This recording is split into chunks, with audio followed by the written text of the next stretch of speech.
Hello and welcome to a new video. In today's video we're going to take a look at one of the earliest legend teams for this season. We're going to have a legend team here from ssthorns, where we're going to have also a team around Giratina. In hindsight, I do think that I maybe have the wrong moves on my Giratina. I think it maybe would have been better to be Shadow Claw, but we're going to talk a little bit about what is better there anyway on this video.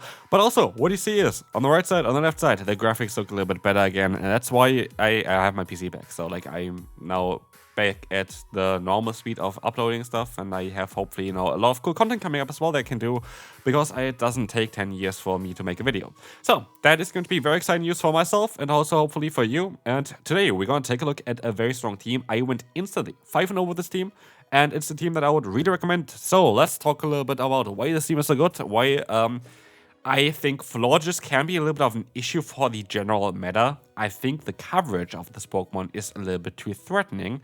But generally, this team was absolutely fantastic. Here, the first battle, actually, we're going to go up against another team that I already showcased on this channel. Oh, no, I didn't, actually. I wanted to showcase on the channel, and then my PC broke. Anyway, this is the opponent's team here I am very well familiar with. This is in the top team video for the Open Great League as well, already in.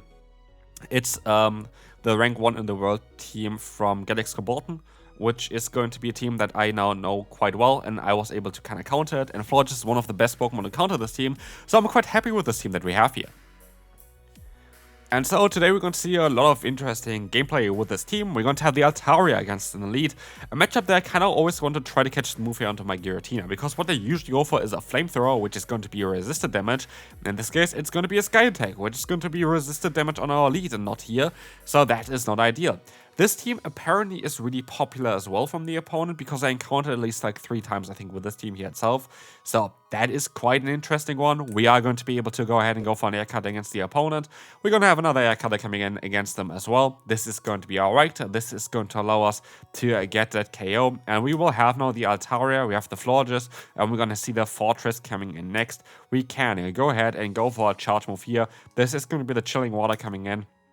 And we can go ahead and go for even another Chilling Water, which will allow us to get the opponent's attack a little bit lower. And this is why Florges is such a strong Pokemon in the current meta. Florges is going to have actually options there to go for either a boost on its own attack or a drop onto the opponent's attack. And depending on which situation you're kind of in, those can really come in clutch in certain scenarios. And so, yeah, it's one of the strongest Pokemon in the current meta. Here, the opponent was able to catch a move, which honestly wasn't too bad for me, because I can still use a shield here. I can still kind of try to force shields with my charge moves as well. I go up to the payback. I'm going to try to bait here. I'm going to try to also basically, put down the switch hook here a little bit. Wasn't able to do it. I'm not going to get any boost here, which is kind of unfortunate as well, as the next air cutter is going to land, getting in the shield, and now we can swap out into our Florges. I use a shield, and I expect the swap here straight away into the Fortress, and so I decide to go straight for the water move here without even looking. I just went straight for the move, hitting that Fortress straight away, knocking it out, and we have all the fast move pressure against them, still getting to another move, but the opponent decides to already forfeit here with the Altaria. So here's what made me think that I have the wrong fast move on the Giratina. I think that this team can struggle quite a bit against Azumarill as well as the Dedenne if you don't have the fast move on Giratina of Shadow Claw.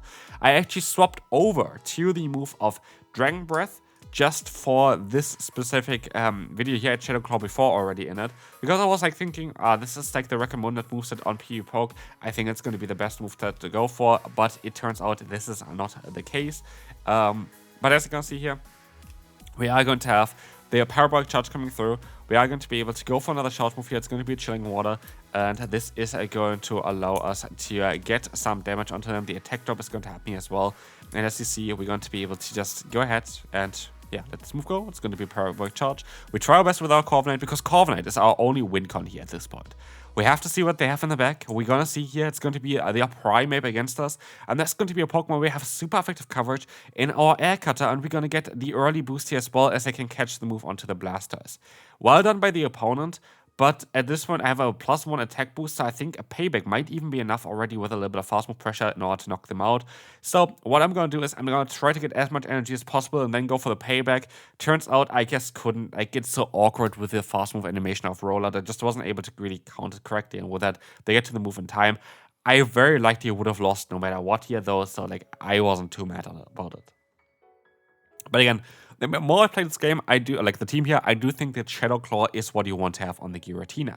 And so let's take a look here at the next opponent. We will see the Corsola, a matchup that's going to be quite neutral for us, or like honestly quite solid for us, because what we're going to have is super effective coverage on our Corv Knight with that payback.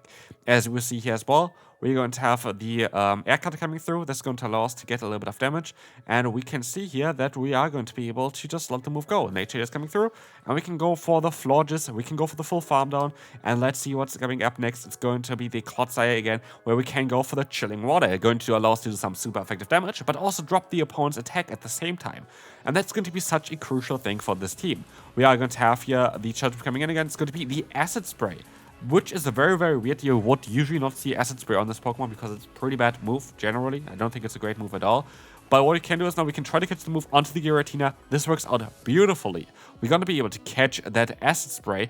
And again, I'm just feeling like I am missing out by having Dragon Breath and not just Shadow Claw. I'm also missing out by not going for the correct moveset here. This is like move generally. I should have went for the Ancient Power. It doesn't matter. We will find out very, very shortly if it doesn't matter. Because no matter what, Ancient Power would have not done a lot of damage, but if we can knock them out with 2 Trailblaze, anyway, it doesn't really matter here, and I do think it kind of looks like we can knock them out in 2 Trailblaze, but it's still going to be a bit of a tough matchup here. By the way, the battles are all randomized. This is always the case in my videos. All battles are randomized in terms of the order they're in. I went instantly 5-0 with this team. I actually would have even a recording for me claiming the 5-0. I decided to cut it out for this video. But yeah, here again, this team is actually really well, working really, really well there, but I had a lot of times this team here as well. Altaria. Altaria is a Pokemon that is going to be something that we just have to kind of deal with. We're going to have here the Charge Move coming through. It's going to be the Flamethrower coming in. This is going to be an interesting thing here. It's going to be the Payback. This is going to be the swap out here, of course, from us. And we're going to try to catch a Flamethrower. Can we catch a Flamethrower here? This time around, it works out quite well. But in comes again the Scissor again. If you would have fast move pressure there, this would have been super, super good for us. But as we will see here as well, this is going to be a bit more difficult there. As you have now the Air Cutter coming in. The Air Cutter is going to allow us to get some damage in against them. It's going to allow us to get the attack boost onto us as well. And we can now try to do our best here by going for the no shield. It's going to be the Night Slash coming through. We can go for the full farm down. And we can try our best to go for an Air Cutter here again. This allows us to get that damage onto them. We have the Florges coming in comes the Marowak. And this is again a very solid matchup for our Florges. We're going to be able to go for a shield here. And we're going to be able to take a lot of damage here as well against the opponent with that Chilling Water. Chilling Water is such a perfect move on this Pokemon. Allowing us to drop the opponent's attack straight away is going to be super, super cool. We're going to have a charge move coming in here. This is going to allow us to get the drop onto them. Attack is going to fall. And we can still take this hit here quite easily. Like, we can easily take this hit. They have to kind of swap out of here as well. They do swap out. They catch the move onto their Altaria. But because I went for the other move here, the Trailblaze, I'm actually going to be able to now have our attack boost. And this is now going to guarantee me to win this matchup because I can just go for another Trailblaze, which is now boosted. And with that, we are going to be in a position where we can get the KO against the opponent, winning us this battle, and we can move on to the next one.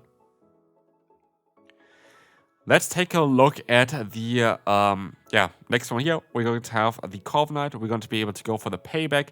This is going to be doing some nice damage here. It's going to be again an interesting one there. It is just something that is just what's going to happen here. Sometimes if you have Corv Knight against Corv Knight, it's quite like a neutral matchup. We have to see who's going to be able to come up top of this one. This is just a little bit tricky. As you can see, we're going to have the charge move coming through. This is going to allow us to get the damage onto them, and we can go for the full farm down as well. But we still lose here by 1 HP, which is really unfortunate. But with Florges coverage, honestly, I think the energy advantage, which you're going to see here as well, can be quite handy. A Trailblaze coming in straight away, doing some double super effective damage against the opponent's Gastrodon, allowing us to put this Pokemon insanely low. And of course, we're going to be able to use a shield here, as we will have here now the Clotsire coming in. We can go for a charge move. This is super alright for us. This is going to allow us to get the attack drops onto them. But what we can do is we can definitely utilize our other Pokemon. We can still have our Giratina in the back, which is going to be great against both of the remaining Pokemon. Both Clotsire as well as Gastrodon will not going to enjoy this a lot. But also, where the hell is Clotsire all of a sudden coming from? Like, it's a Pokemon that we haven't seen a lot recently. So yeah, I don't know why Klotzer is all of a sudden back here, but as you can see, Gaston's coming in. We're gonna be able to go for the full farm down. In comes the opponent's Klotzer again, and we can just go for the Dragon Claw. Yeah, double Dragon Claw basically.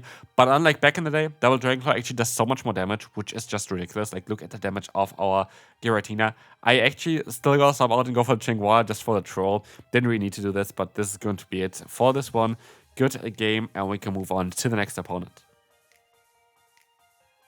So, let's take a look here at the next one. We're going to have the Fortress against us. This is going to be alright. It's going to be not the Volt Switch. There was actually a battle that I had to cut out where it was actually me. It was my issue. I actually had my internet just died, and I had a Fortress against me in the lead with a Volt Switch. It just farmed me down in the lead, and I was like, yeah, of course, I'm not going to be able to win this one at all. So, yeah. It is what it is. We're going to see as well the payback coming in. We're going to be able to get the KO against the opponent. And as we will see here, the opponent is going to have the Bastion in the back. Again, if I Shadow Claw, I had a little bit of a better play there as well. But as we see here, we're going to have at least a little bit of damage still coming in. Our fast move is going to be double super effective, but we're also still going to have our Florges, which again has Chilling Water. And honestly, Florges has been the star of the show so far. Florges is going to be so great in the current Great League meta, as you're going to have matchups like this one. Oh wow, Emera comes in. We're going to be able to debuff them, and now we're going to be able to just swap out of here. We can go ahead and go for the Giratina against us. We're gonna just let this move go. It is going to be the Bone Club, and we can just try our best to go for the Dragon Claw against the opponent. This is going to allow us to do some solid damage, enough to knock them out, and now it's Bastion against two of our Pokemon, and this is not going to look great for the Bastion, because we can go for the Dragon Claw. This is already going to do some solid damage with a recent change to Dragon Claw. Then we can swap out into our Florges, use a shield, and just debuff them, and with that, this is going to be super, super good for us. This is going to allow us to just go ahead and go for the Chilling Water, and with that, we are going to be able to go ahead and get that KO against the opponent as they decide to no shield, as I knew already this game was over. I told you, I had the Altaria Scissor Core basically 20 million times. Let me know down below who made this team. It must have been like some kind of creator team. There is no other real way, I think. So yeah, anyway, we're going to see as well. The opponent is going to have the Altaria going for another charge move. I think we might even be able to still survive it though. We would be able to, yeah, just swap out into our Florges, and that is going to be alright. We can try to go for a Trailbase and just go for the farm, as we can now go ahead and just go for the full farm on against the opponent. This is the best way possible for us, as we can go ahead and let this move go. We have the full farm on here happening against the opponent, getting us a ton of energy. They don't get to another move.